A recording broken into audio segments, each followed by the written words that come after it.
নুরুজ্জামান কোর্টে আসছিল, পরবর্তীতে পারভেজ সহ তার লোকজন এসে তাকে মারপিট করে তাকে তুলে নিয়ে যায়। পরবর্তীতে আমাদের পুলিশ তড়িৎ গতিতে ভিকটিমকে উদ্ধার করে আসামিদের গ্রেপ্তার করে এ বিষয়ে আইনগত ব্যবস্থা প্রক্রিয়া দিই।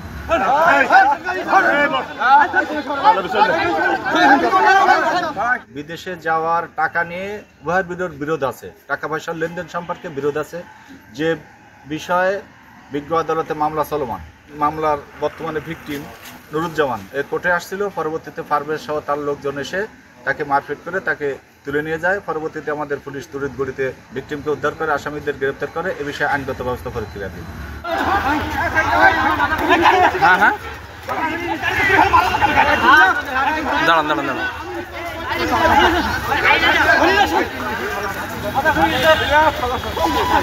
কি ভাই, কি সমস্যা? হ্যাঁ, কি সমস্যা ভাই?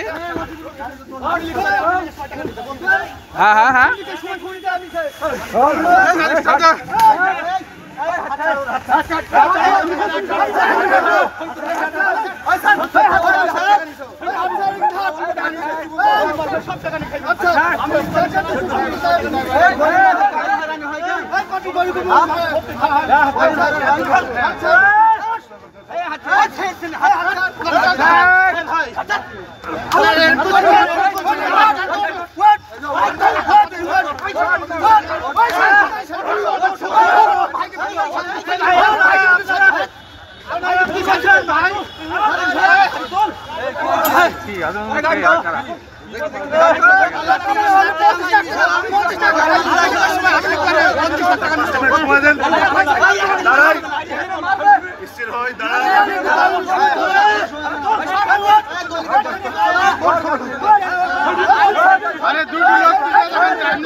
বিচার বাড়িতে হবে চল যা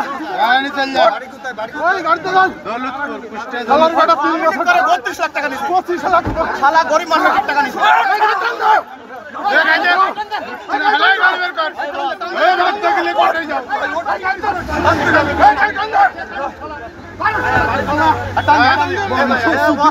বস